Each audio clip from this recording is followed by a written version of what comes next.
Hello, everyone. Welcome to Geekout. With me today, I have Peter. Hello, Peter. Hello. From Pear Tree Studios. Um, why? Let's quickly let's mm, let the people know who you are, Peter. Like what you do and that type of thing. Cool. My name's Pete Saloom. I'm located in central Massachusetts. I'm a gamer nerd by hobby and partly by profession now. I've been doing all sorts of gaming things since I was a kid, from um, started So in collectible card wh- games, actually. when did you get into gaming? Like, how old? Like, I was 12. So Yeah, I was around there. I don't know exactly. So I know the first game I got into was there was a Star Wars CCG out. I was about 11 or 12, and I started going to tournaments at like local malls back when malls were actually like a oh, thing. And malls. Yeah. yep, that got me into going to game shops and things like that. And then I learned about all the other avenues of gaming from there, kind of throughout the years. Started So role playing with Dungeons and Dragons Second Edition. second edition, okay. That Yep. was gonna be my next question. So Yep. second edition. So you got your teeth to the grind as it was. Yeah, and Hey, at that time we didn't know how complicated Second Edition was compared to the elegance of today's TTRPG design. hey, Jason. Jason from Shadowmane. Oh, Jason, you should get an interview with Peter on shadowmane.com. I should get you hooked up with Jason. Please do. Because he does text-based interviews Cool. on his channel. I should get you hooked up with him. So you were young when you started. When did you start writing your own stuff? Because obviously you didn't write your own stuff and start selling it. When did you start writing? When I started writing stuff, I was probably 13, and what I was writing was D&D adventures for my friends in the neighborhood. And I didn't know that what I was doing was like adventure writing or anything like that. We just thought that's just what you had to do to play D&D. So you made maps on graph paper and came up with your notes and all that type of stuff. Um, That's yeah, that was that's the core genesis of it, I guess. yeah. Um, do you remember your first adventure you created? I remember like highlight pieces of many of them because we basically wrote a different one every A weekend. week. So Yeah. there was 100, and I remember like I can remember certain ones, and like I can picture them like on my parents' dining room table, like what we were doing and who was there. But I couldn't tell you. They were nonsense. I mean, they were really just wild. Yeah. I when I started, my first introduction to D&D was D&D 3 3.0. It was just came out and my friends decided they were going to do a long weekend because it was Labor Day weekend. They were going to do a long weekend and they invited me to come and I'm like, I have no idea what this is. Doesn't matter. You're doing a 48 we stayed up. We only slept like 2 hours a night. Um I remember I played a barbarian knight named Wolfdar, and, it was a fun night, and then that DM went to college, like, a month later, so, like, somebody had to step up, and I Mhm. stepped up, like, immediately, like so I totally get that. We actually did go back to 2nd edition because they enjoyed it better than 3rd edition, because that was before they fixed 3rd edition with 3.5. Yeah, third. I don't think I've ever heard a single good thing about third. I played a small amount of 3.5. Um, One of my close friends ran that for like years, but I really moved away from gaming during college and my early like career years. Mhm. I was basically just not involved at all, and then I What brought you started. back? Um, I think missing the community and like the cool hangouts at the stores and going to the tournaments and just all that type of atmosphere. Dang it, I should get you on Dave's channel too, Gamers on Games. We Uh should just have a general caveat here that if there is a channel that wants to talk to me, um, I have some I people that guess I you can can't get say you that on hooked the up internet. with. But That's true. Um,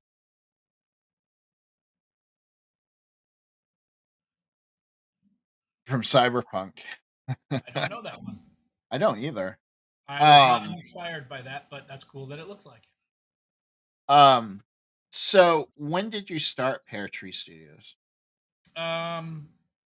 2024 2024. Okay. was when I actually had to like, um, tell the licensing people what my name of my company was going to be and, do all the things that made it real. I started writing adventures in 2018 2018. and then all through the pandemic, For with the Savage Worlds or because yeah, you're yeah. yeah. Mhm. So when did you discover Savage Worlds? I think probably 2017 or beginning of 2018, I found out about it. And the reason I found out about it was because at that time you could get the core rule book. I think it was like $10 printed or something like that. It was like extremely affordable and it had very good reviews online. So I picked it up and read it. It was a short book. Read it in a weekend, and by the next weekend I was running it for some of my friends and learning about Yeah, I think I ran into Savage Worlds roughly about the same time. And I just immediately took to it and started writing Grimwood City for it. And then decided that it was I didn't like the licensing. it. Yeah. Yep. um and decided to move to Easy D6. And that was a hard decision because I did enjoy running Savage Worlds. Um Yeah, it brings a lot to the table. I mean, as a creator, you have to pay attention to some of the things that players don't have to pay attention to, like licensing. Players don't ever have to care about that. no. If you like a game, you don't ever have to read the fine print on licensing. You should just like that game. But once you start thinking about putting your stuff out there, you kind of have to pay attention to that stuff. Yep. I'm a strong supporter of Pinnacle Entertainment, which is the company that owns and operates I Savage think they Worlds. do great. I just it and I didn't like being restricted because I don't know if they're still doing it because I haven't checked their updated licensing, but they Okay. were restricting you to drive through or the Roll 20 company. Even though I've exclusively gone that way, I didn't feel like wanted to be limited there. So I Um don't think you're limited in that sense anymore. I okay. don't want to speak for the fine No, no. legalese, Yeah. but I think it's worth a reread, because I feel extremely unencumbered by their licensing. Um, I do agree that I do agree with the terms, and I do think if somebody creates a great system that I'm going to go and create stuff that I'm going to sell for profit, that some part of it should go to them.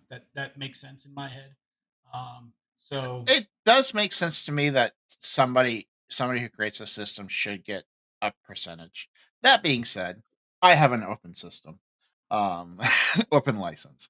and I Uh, understand the merits of that as well, and that's why you see such extreme proliferation of creation for those games that are opening their license, which is a lot I of them now. I'm just not big enough to really like fight any kind of lawsuits.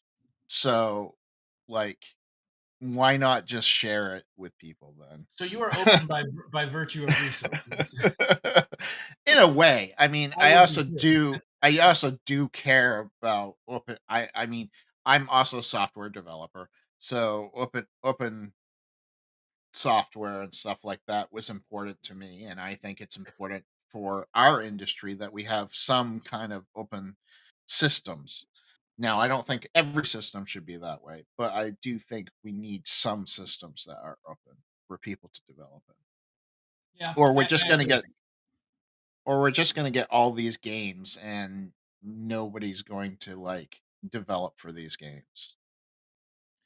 Yeah, it's interesting to see where the industry is going because it seems, especially right now, I don't know if I'm just very sensitive to it because I have a product being launched right now, but the sheer volume of creativity and products that are coming to the market is astonishing to So much. me. Yeah. It it really is. And so we know what happens to industries when that occurs. I mean, that historically is an indicator of sort of a bubble. Um, I don't know if that's where we are in the in the curve yet, but It's gotta you know, eventually come down, yeah. yeah. I mean, people cannot buy two new TTRPG systems per month every month. Where No, and it's getting to the point where we're doing that. Um, I yeah, it is getting I just like developing systems. Um, so let's talk about, your history with Avengers for Savage Worlds. You have Cool. several different Avengers out, um, for Savage Worlds, so you have experience writing these. Um, and as you said, you would be willing to write for another system that had that you enjoyed. Oh, Um, more than that, I'm actively pursuing those avenues. excellent, good. Yeah, yeah. You're always welcome to. Just not quite crossed the finish line on those yet, but that's totally my intention. Pear Tree Studio is an Ace licensee, but I don't view myself as exclusively a creator of Savage Worlds content. That's just what I've accomplished so far. There's a lot of Yes. other opportunities out there, and I want to, pursue the ones that interest me. And from a business perspective, you might relate to this. You want to have more than one leg in the sand, so to speak. Um, Yep. I'm not in control of Savage Worlds.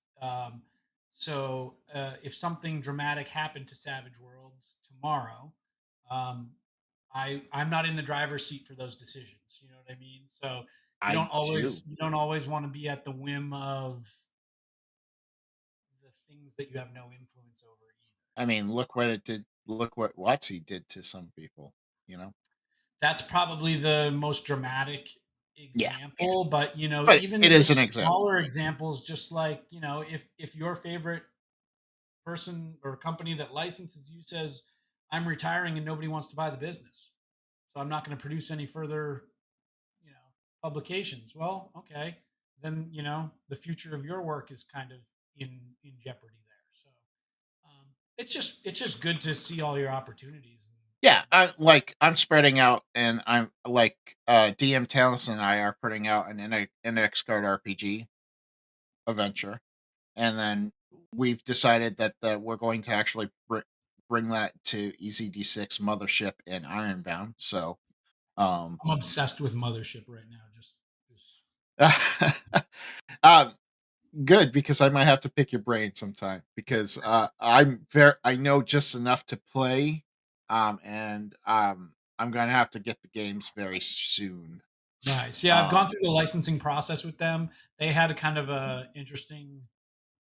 they have an interesting license process. It is open and welcoming, but it also is very highly monitored.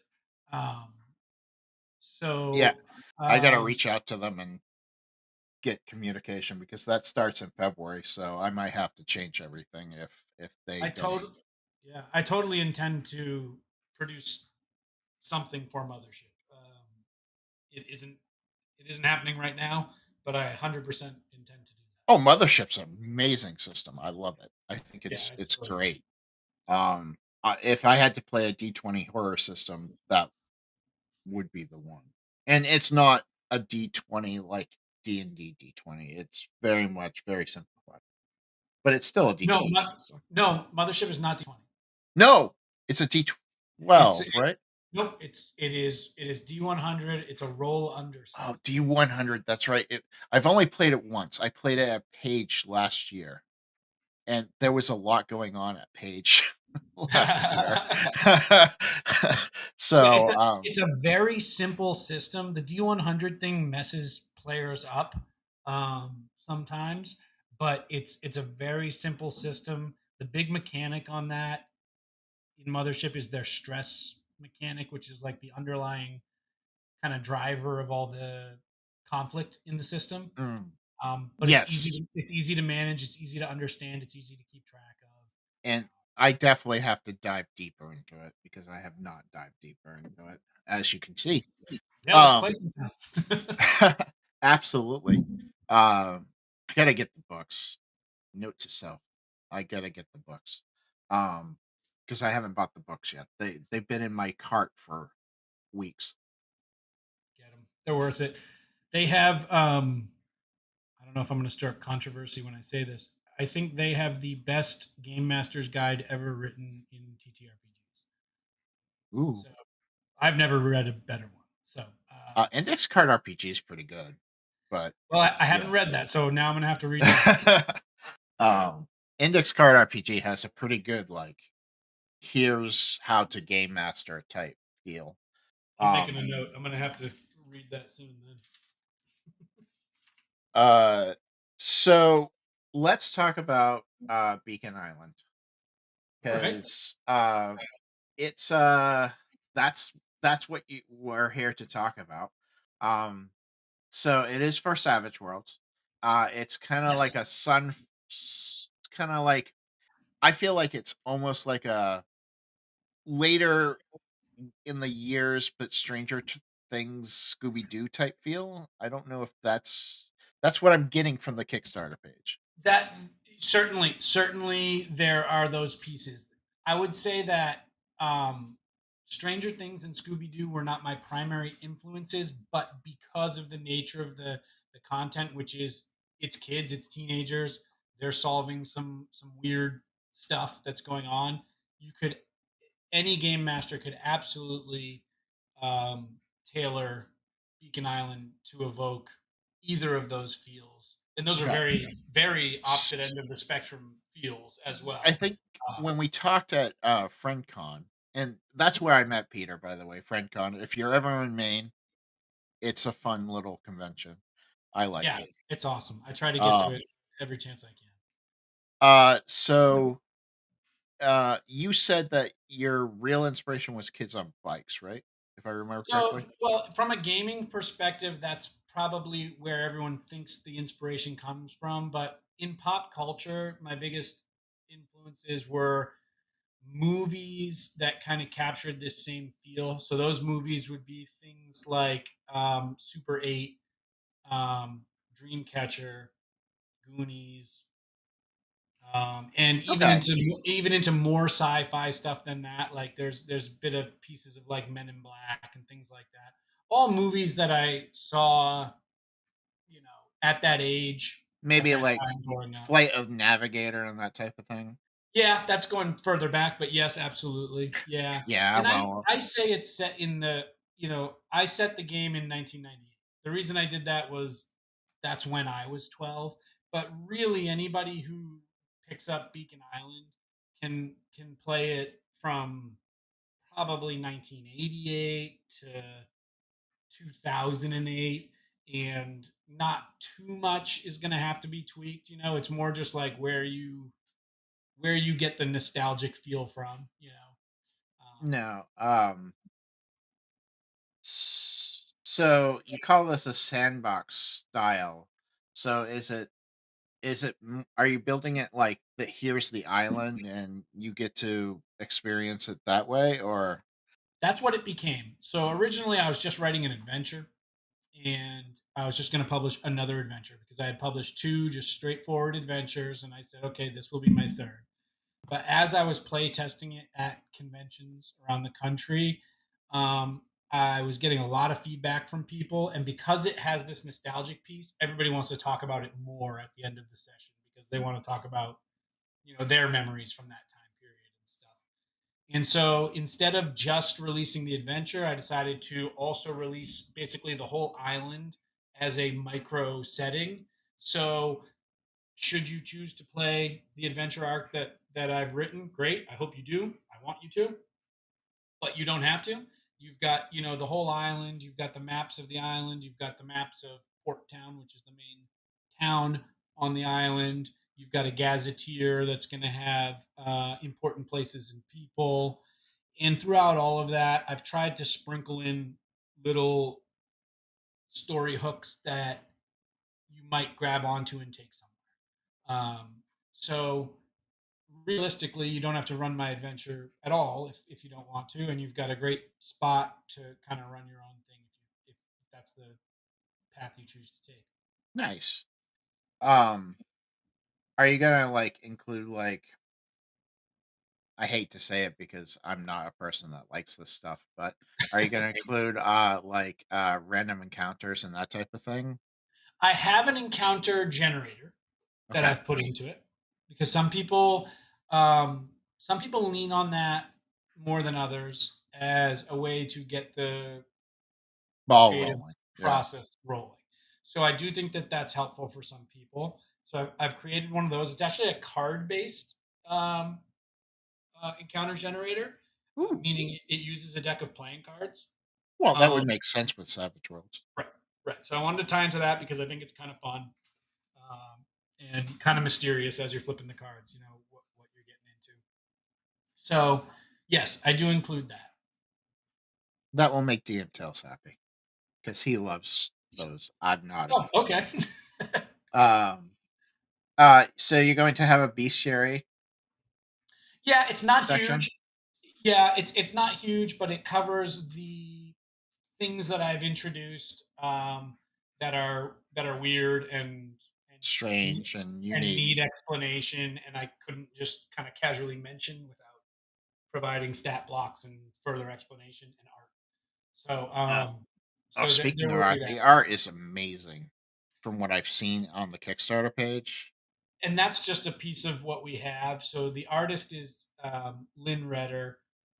She is fantastic. She has a very comic book slash Saturday morning cartoon kind of hybrid style that she does her work in.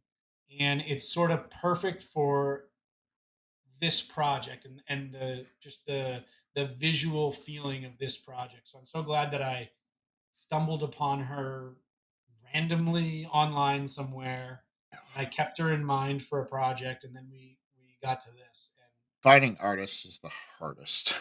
it's the worst. And It is the worst. it's not because artists are bad, it's because No, it's hard to find them, and then once you find them, um, you have this whole task called art direction, which I don't think anybody ever thinks of until they have to become an art director, right. and it actually is a skill set.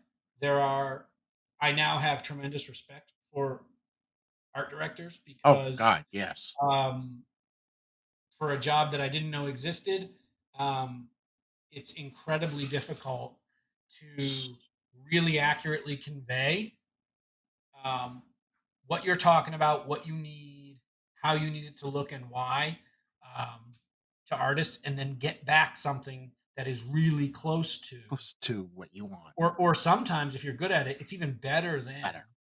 what your design brief actually called for. Because if you've got a good artist and they can interpret your design brief, they're going to actually do much better than you if you yourself aren't a great artist.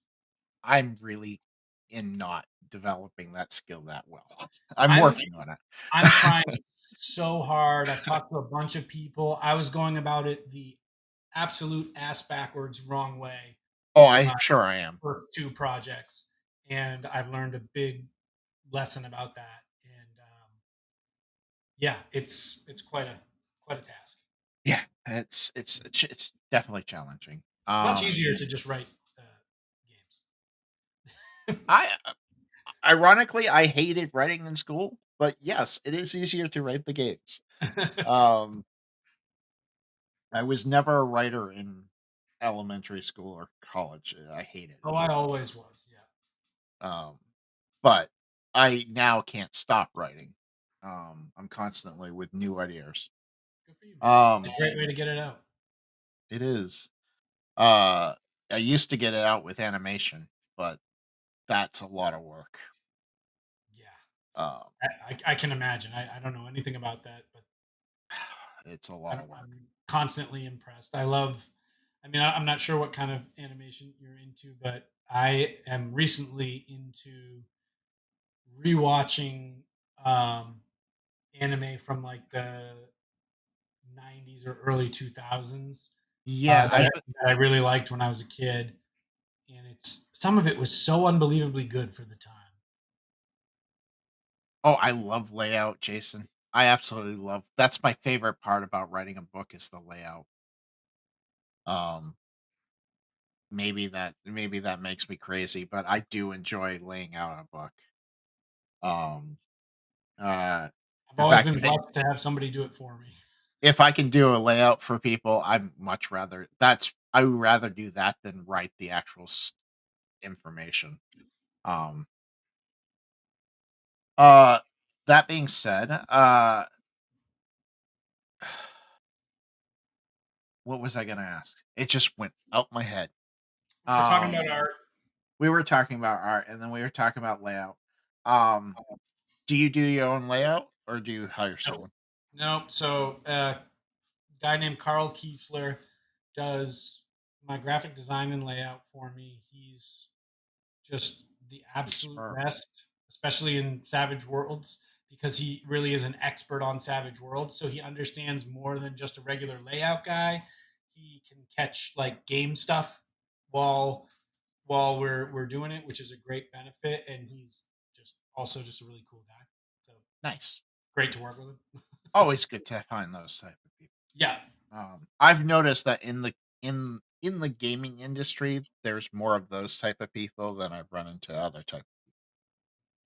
Well, when I started deciding I was actually going to do something that was going to be somewhat polished and professional, I just I went and looked at the books that I loved, and I opened the credits page and I started reading names. And Carl's name was one that in like 8 of the 10 books I opened, his name was there. So I sent him a Facebook message and I said, "You don't know me. I'm sorry to bother you. I love your work and this, that, and the next thing. You want to talk to me about something?" And he was like, "Yeah, I want to. That's I'll, awesome. I'll do all your books for you." you know? Well, the little snippet you get on the actual like Kickstarter page is like super clean. Yeah, I, yeah, I and need we're still dialing that in, but the we started out with, I gave him the feel and what I was trying to evoke, and he rolled with it, and he's got an eyeball for that, so I know it's gonna. That's something I don't worry about. I know it's gonna look and Jason, if you ever need help with layout, always have a friend in me. great. I love layout.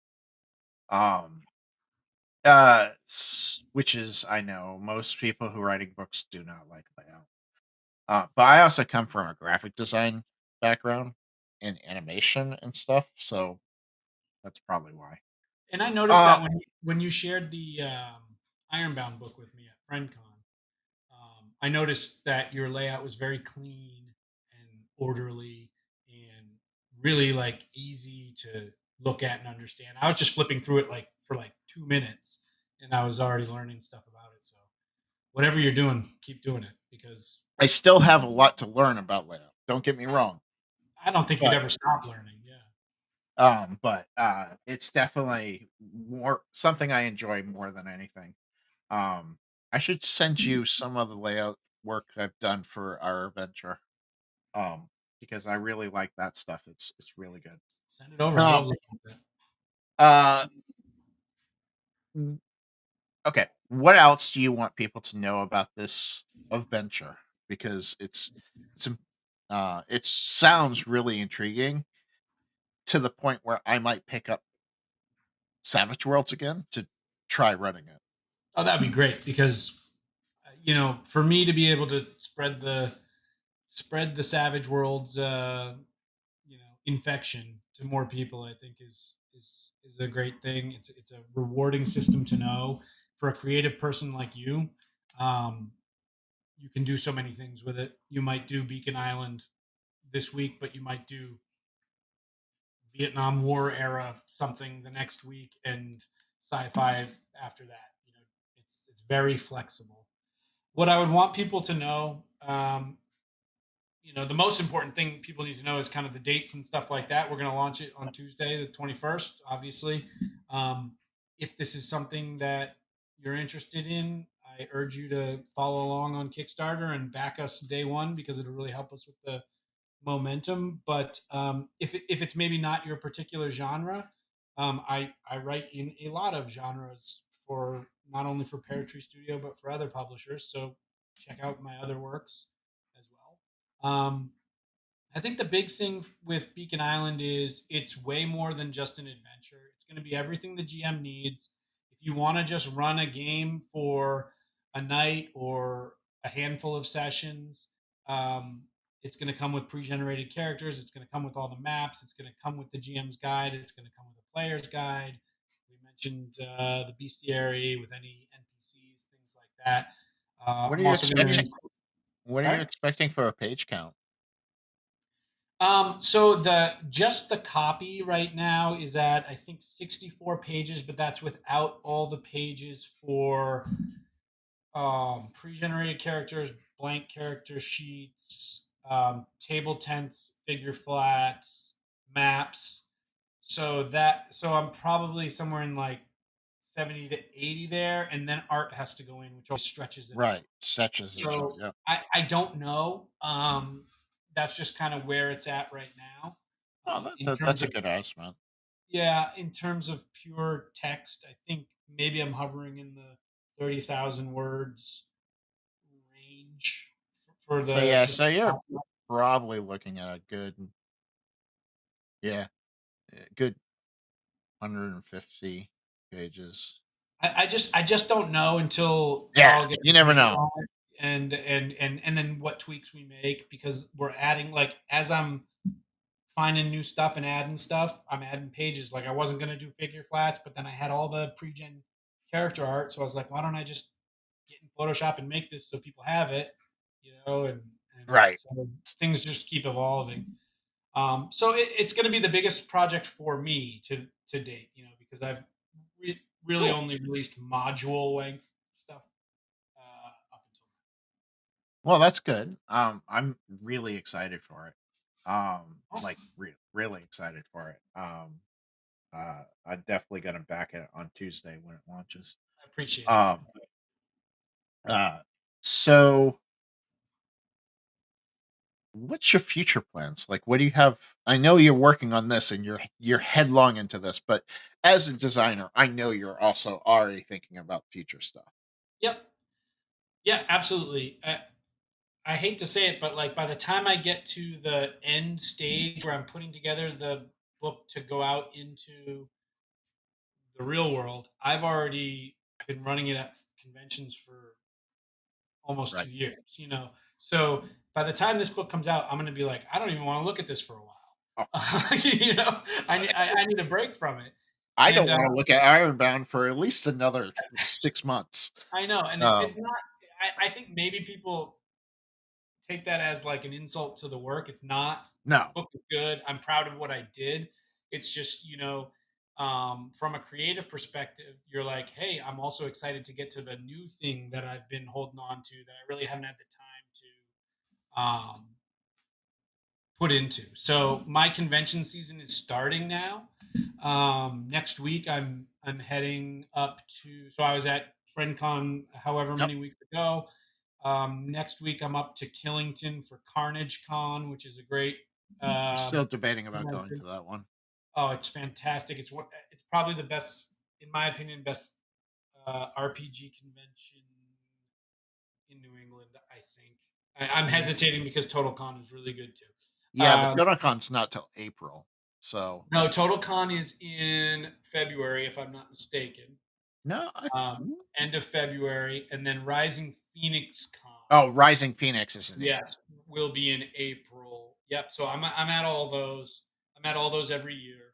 Um, and the reason I said that I went off on a tangent is Sorry. that's when I start to workshop my next things. Is I write little adventures. I run them at conventions. I get feedback, and then I start to put together ideas of what worked, what didn't work, like what did players respond to, what did they really not interact with, and that helps me develop. Call it play Oh yeah, testing. 100%. Um, Um, Ironbound would not have happened if it wasn't for ColleseCon or Page or PAX Unplugged. yeah, Um, those testing there was so helpful. yeah. The feedback is really invaluable. I went to Gary Con, um, whenever that was this year, March, and that's known as a Dungeons and Dragons Yeah. convention, but they run a lot of other games there. So if people don't know that, it's a great convention. Even if you didn't play D&D, it's a great convention. Um, and I did a bunch of play testing for Beacon Island there with unbelievably experienced gamers. Many players that are 35 plus year, TTRPG players. And the type of feedback that you get is really invaluable, in my opinion. It's like so useful, so helpful. Even the stuff you maybe don't want to hear is maybe just Yeah, as valuable. to be So, honest, that's the stuff I want to hear, is the stuff I don't wanna hear.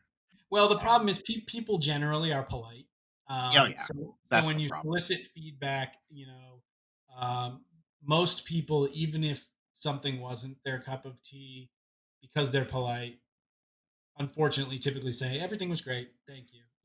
So I've you have to dig, or else you have to find that person that knows what you're trying to do and is willing to do it. I've Jason said I've only 35 years. Um, Yeah, no, I'm sure there were people with way more than that there, but maybe not at my table. I don't know. um, I found that having an anonymous, um, uh, uh, survey that they can go to helps I severely. haven't done that yet, and I need to. I Yeah, I felt like it was a little clinical, like, it still helps, but because yeah, they're yeah, they're willing to tell you things that they aren't willing in their, um, yeah. You're right. You're personals. absolutely right. And also, there's things that people don't tell you, but if you're perceptive at the Oh, table, you you're can like, see that it. person's not going to tell me that they didn't like this, but I'm looking at them not liking this. Right. This the cell phone just came out over here, so somebody's not Paying en- attention, not engaging with what we're engaged. doing right now. Yeah, it doesn't Good drive evening, Jacob. all my decisions, but it's really helpful. And also just the networking at conventions outside of the gaming Oh, table, yeah. people you just talk to about your game, um, I in the mean, hallway, look at right? us. I mean, we It's the were at exact same FriendsCon, story. Exact same story. exact same I story. didn't go there knowing I didn't go there, and I apologize. I didn't go there knowing anything about you. Um, I didn't know I anything about you, so and I saw you doing something, and somehow we started chatting, and that's the beautiful thing about conventions that people I think sometimes miss is you just meet somebody in the vendor hall or at lunch or in the hallway, and they say like, "Oh, I dig your t-shirt," and then all of a sudden you find out you guys have a lot in common. Who right. knows? A year later you're doing a project together.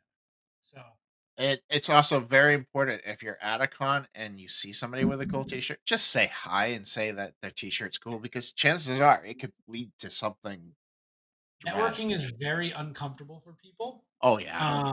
It's very uncomfortable for me. Um, I was really lucky that growing up, my dad was like a good networker. And I watched him do it, and I thought what he was doing was like just really silly and stupid, and that I didn't want to have anything to do with it. But I learned it from him, and I have to say, come out of your shell a little bit. Nobody bites. It's not scary. Even if it goes bad, it's not scary. Um, Tell people about the things you're passionate about, and they're going to tell you about the things they're passionate about, and then you're going to have a Venn diagram, and that stuff that overlaps in the middle is where you guys are going to connect. And if you're already at a convention, chances are that Venn diagram is going to overlap. Yeah, a lot of stuff in that center there. Yep. Yeah. So, um, I made the mistake of my very first con. I just booked myself with a whole bunch of games, and I completely forgot to, like, save time in between games. So, if you are going to a convention to be a designer and to share your stuff, remember that you need to limit the number of games you're playing and running because you do need that time to network. Yeah, it's So, tough. It can lead to some very, very late nights, but you have to leave time for it. There's a million people you gotta meet, um, and you can I learn know something from all my PAX Unplugged list is already getting large. Um, of them. and I haven't even really started taking interviews for that yet. Um, so yeah, I mean, this has been a great conversation. What was your favorite thing that you designed in the game, and what was your least favorite thing? Because Oh, that's a good question. I wanna try to think what my least favorite thing was. because I could tell you in my Ironbound one, I definitely there's things I know right what my least favorite thing about Ironbound. So I Um, have always in all gaming, like, across the board, I have always enjoyed character creation less than adventure creation or playing or that running. makes sense. I meet a lot of people who like love making characters. They super enjoy it, and I cool, awesome. I don't. Um, I I like building worlds, not yeah necessarily adventures. I like building the worlds to run adventures in. yeah I like setting. I like creating the circumstance, the tension, the conflict. Those are the things I enjoy creating without trying to give too much away about the adventure. Um, and I made a bunch of pre-generated characters, but I'd say that to me, I'm not going to say it's drudgery, but I guess it's so narrowly bound by the existing rules that I don't feel like I'm totally fully creative with it. Right. Maybe I that's understand that. yeah. But unfortunately, as you create a game or an adventure, you have to have some kind of pre-generated characters because Oh yeah, I always do. you're And you you can't run it quickly if you don't. So I can't have. I'm not the type of person that can just have like sort of a random smattering of pre-generated characters. If I write an adventure, I have to have characters that have a reason to be there, a tie-in to the adventure, an agenda of their own that may be distinct from, or even in some cases at odds with another member of the party. I could So I definitely want to make it see tie in so that any player you pull out at that convention to play in that game, you go like, oh, I feel like this scenario was built for my character.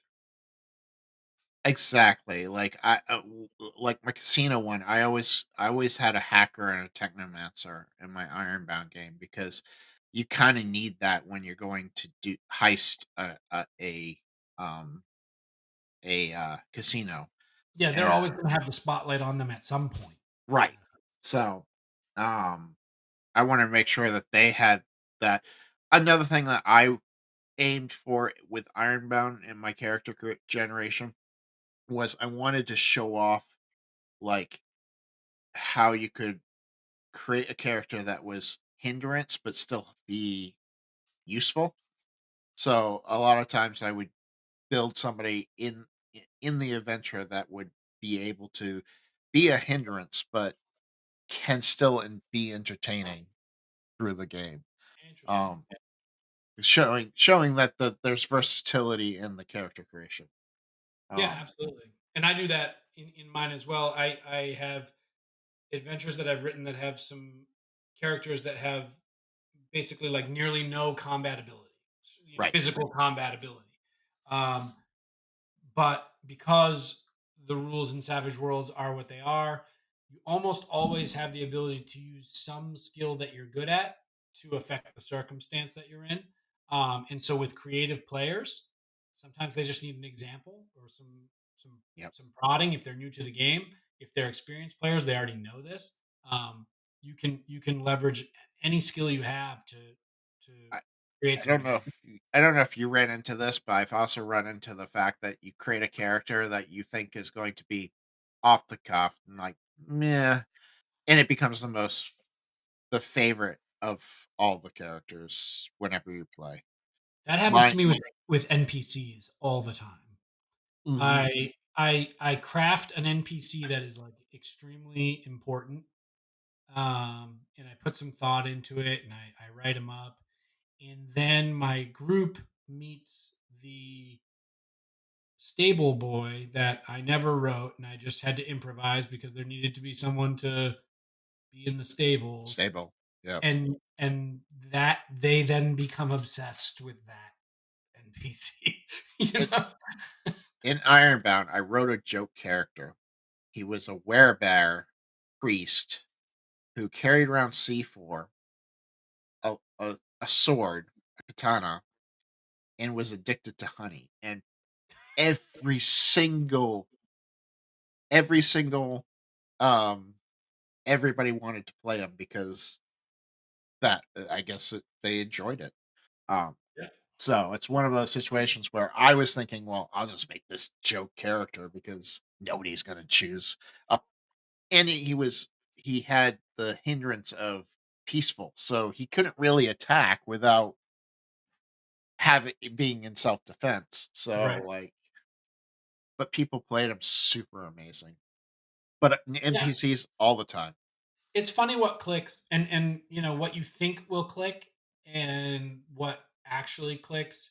I know when I first write an adventure and I'm play testing it, there's like all sorts of things I'm trying to throw at the group to see what they uh, glom onto and what they don't. And sometimes I'm totally surprised by the things that they could not care less about. So when I was streaming Ironbound, I was originally letting people use stream points to chip them in to create an NPC. Oh, really? Um, and one guy he created a goblin that only talked in third person, but his name was me. Only talked Okay, in I, third person. I Um, get it. so I eventually gave him a brother that was we and I, and then eventually introduced somebody called they. I was gonna say you're gonna need to get the they them in there pretty soon. Yeah, so it was a lot of fun. But that became a very popular character, even though I was I it was the you know um but totally get that. Been there, done that. Yeah, it's Um funny. yeah, go ahead. No, I was just gonna say it's just funny. You can't guess that. You can't anticipate it. You can't predict it. Do you because of your playtest, have you ever put an NPC into an adventure that you didn't really expect? Yeah. Yeah. Um, I was I started running one. I don't know. It was like word of mouth or something, but I ran a scenario at one convention, and we had to like improvise an NPC that wasn't planned on, and for some reason I just acted him like he was just kind of like a spazzy, awkward person. And when we needed to come up with a name for him, there were chicken wings on the table, so I just said he goes by Chicken Wing, and everybody at the table just became obsessed with this character. I think because if they interacted with him, I had to act stupid again, and so it forced me to do antics, and that then became like a little bit of a talk. And then it was like at the next day's session, someone was like, "Hey, I heard about this chicken wing, person. Are they gonna be in here?" And I was like, "Oh, well, we'll see. We'll see if what happens. And it just kind of like traveled like that, and then it was like, all right, we got to like just this has to be a thing. Let's get this in here. um Yeah, and I don't know what I was thinking about taking my alpha version of Plaguebound and making a 16 player funnel, though it was fun that night. Can I tell you how great that was though? First of all, I didn't know anything about your ironbound system, so I was completely ignorant of that. And Yep. then, as I understand it, plaguebound is a variant of Yep. ironbound, correct? Okay. Yep. And I don't think I had any. I mean, maybe you can tell me because you ran the game, but I don't feel like I had any major as a player stumbling blocks during gameplay, nor did I see any from the 5 or 6 other people around the table. No, because It it Playground's so simple, Ironbound's so simple that you just roll your die and tell me what's on the die.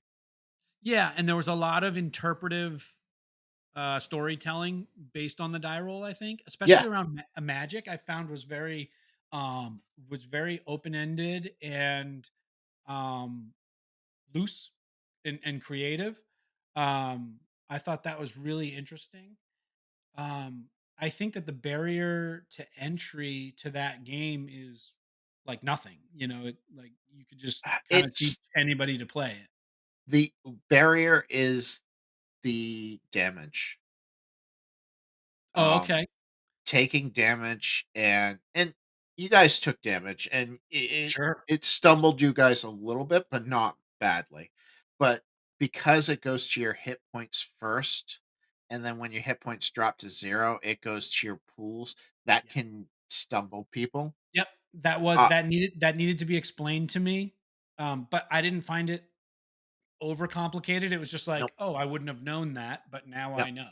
Yep. As soon as you know it works, um, Yep. the reason why I did that was because the game was too deadly, and instead of redesigning all of my monsters and all of my mechanics around weapons, I added a cushioning to the um, pools so that you had some protection against the pools going away. So you felt the lethality was too high. It was too high. It's still high. Like the game is still very deadly. Um, because I'm a very gentle DM. Okay. All um, right. I'm a very gentle DM. When I DM, I tend to make my players the heroes, and I don't necessarily go in there for the kill.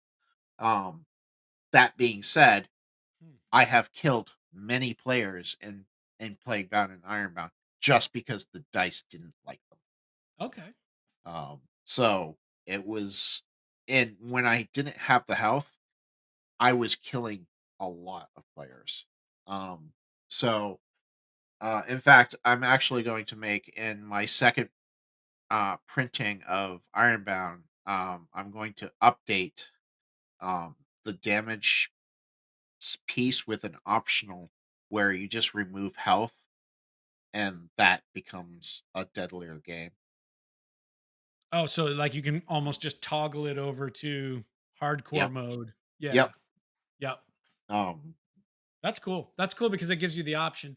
I like games that do things like that where they have a version and then they have, hey, if you wanna ratchet things up, instead of doing increments of 1 here, do D4 and, yep. and things like that. I like that because you can adjust the feel for that particular night that you're playing. What do you want to do?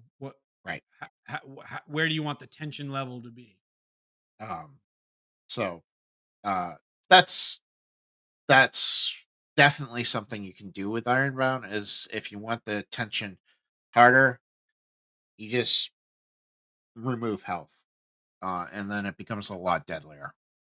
Because you're still rolling a D10 plus D10 plus whatever plus your damage bonus, which is a 5 or higher usually. So you're rolling, you know, a good large. You can roll a good large amount of damage quickly. Sure. So if you're attacking the pools directly, that becomes a lot deadlier. Yeah. Um, uh, so all right, we've covered the game. We've covered your history. Um, I can't think of anything else unless there's something else you want people to know. It's coming up Tuesday. make sure that you guys go back it. The link is in the description. That's also across scrolling across the screen. Um, I hope to see you at TotalCon because I did apply to be a vendor there. But Oh, cool. they haven't reached back out to me. I gotta reach out to them. Cool. Find out what's going on. I think I have to submit games to them soon. Or Yeah, I think the game's open soon too, I yeah, believe. yeah. Um, and then I'll be at PAX Unplugged, which I don't think you're going to. Is that when is that again? PAX Unplugged is in November. November. Yeah, Yeah, and then maybe Page is in January. that I would like to check out. Page I've is a heard lot of fun. I've heard nothing but good things. Um, I think Page is my favorite con I've gone to. Really? Yeah, it's small enough still that, and he gets an Ron, who runs it, gets enough of the big names there that you can kind of have a conversation with a big person without realizing it. That Um, kind of is the sweet spot where you've got enough people there that you've got plenty of options gaming wise mhm, and just people wise and community wise. Um, but you haven't got to the point where the scale gets a little inconvenient, right. which for me is around 600 people, something like that. You hit this line where everything is constantly noisy. Um, there's I no, there's no peace. They had 1,400 people there last year, but it didn't feel loud or noisy And it because depends on the space and how they organize it. they had such a huge space that Yeah. it really helped, and they're getting more space this year. They're opening up a couple. He's renting out a couple more sections of the hall, so it's gonna be, even though they're expecting almost double the amount of people this year, I don't Whoa. think it's going to really affect the con much. Yeah, I've got to Um, check that one out. I've got a few friends that have just said great things about it, and I just haven't got um, there yet. all right. So get your cons that you mentioned the cons you were going to. I really should take a look at Carnage. Uh, Carnage is just has this great community feel. It's big. There's lots of people there. There's tons of games, but it's very laid back. And I do a lot of socializing at this convention as well. I've met great people there. It's also at Killington Resort, which is in I don't know where all your viewers are from, but it's in a really beautiful part of Vermont at a time of year when the mountains in Vermont are very beautiful. So it's just like in a nice place instead of in like a random ballroom in the city, where many right. conventions are. Um, Wondering how far it is. Maybe I could drive like early morning, get there, and then spend some time there and drive early, late home. So Because from Portland, I think it's like an hour and a half. that wouldn't be that bad. Yeah. I double check that though. I That's just what I remember from Charlie driving over to meet me. That's what I'm checking right now. I'm literally on the website checking it. Yeah. No, it's about 3 hours, but Oh, still, geez. that's Oh, okay. doable. I was way off. It's still doable. 3 hours. I mean, I travel 9 hours to Page, so Yep. um, I, Well, if you need a floor to throw a sleeping bag on, I've got a condo across the street. So all right. I might. That look me might up. be enough to like get me to go. Um, all right. Well, thank you so much, Peter, for being here. I appreciate it. Thank you. Um, just so everybody else is on the stream knows, we will have Plaguebound this Sunday. And I plan on next Thursday. I have another guest coming on uh, from Goose Poop Games. Um, Nice. So we're getting him on. So we'll get him on, and he's going to talk about his Black Flies, which is a GMS role playing game. So come back for that because he's going to be just as entertaining as Peter. Oh, Um, he's more interesting than me. he is an interesting character. Um, thank you again. Stay on real quick, Peter, while I end everything, and then so I can say goodbye properly. Yeah, thank you so Bye, much, all. everybody.